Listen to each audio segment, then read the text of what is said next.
जेठ की तपती दोपहर थी। एक छोटे से गांव कल्याणपुर में सन्नाटा पसरा था, सिवाय उन कबूतरों की गुटरगू के जो रामू काका के खपरेल पर बैठे थे। रामू काका अपनी झोपड़ी के बाहर नीम के पेड़ के नीचे बैठे एक पुरानी फटी हुई चप्पल को तार से सिलने की कोशिश कर रहे थे। अंदर से उनकी पत्नी शांति की खांसने की आवाज आई। धूल और धुएं ने उसके फेफड़ों को कमजोर कर दिया था। रामू काका के पास इतने पैसे नहीं थे कि शहर के बड़े डॉक्टर को दिखा सके, और गांव के झोला छाप डॉक्टर की दवा अब असर नहीं कर रही थी। तभी उनका बेटा माधव, जो पास के सरकारी स्कूल में 12वीं का छात्र था, पसीने में लथपथ घर लौटा। उसके हाथ में किताबों का एक थैला था और चेहरे पर एक अजीब सी बेचैनी। साहूकार की चौखट और गरीबी का दंश। लाला, बिटिया की शादी के लिए जो खेत गिरवी रखा था, उसकी बस आखिरी किस्त बाकी है। इस बार फसल अच्छी हुई है, बस थोड़ा समय और दे दो। रामू, समय की कीमत हम व्यापारियों से पूछो। कागज बोलता है, और कागज पर लिखा है कि आज शाम तक पैसा नहीं मिला तो वो खेत मेरा हुआ। गरीबी का रोना मेरे सामने मत रो, अपनी चादर देखकर पैर फैलाया करो। माधव से रहा नहीं गया। वो आगे बढ़ा और बोला,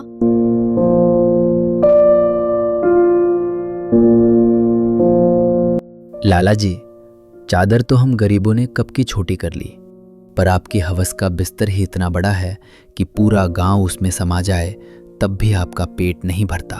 रामू काका ने माधव को डांट कर चुप कराया, पर लाला की आंखों में एक खुन्नस उतर आई।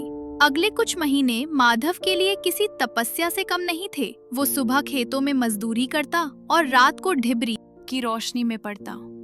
कभी कभी तेल खत्म हो जाता तो वो सड़क के किनारे लगी एकमात्र लाइट के नीचे जाकर बैठ जाता।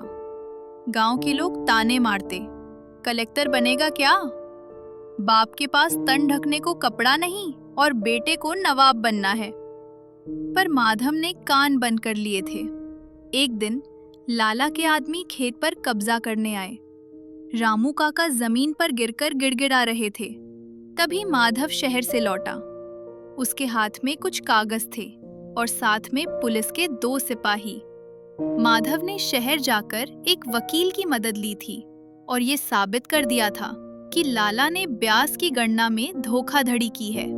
उसने अपनी मेहनत की कमाई और स्कॉलरशिप के पैसों से आखिरी किस्त का चेक लाला के मुंह पर तो नहीं, पर उसके हाथ में बड़े शांत भाव से थमाया। लाला जी, ये रहा आपका पैसा और ये रहे कोर्ट के कागज।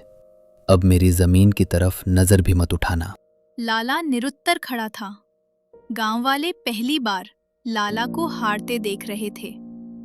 रामू काका ने माधव को शाबाशी दी और उनकी आंखों में आंसू थे, पर ये दुख के नहीं, गर्व के थे। आज तूने साबित कर दिया माधव कि गरीबी सिर्फ फटे कपड़ों में नहीं, छोटी सोच में होती है। तूने आज सिर्फ खेत नहीं बचाया, मेरा मुरझाया हुआ स्वाभिमान फिर से हरा कर दिया। सूरज ढल रहा था, पर रामू काका के घर में आज एक नई रोशनी थी।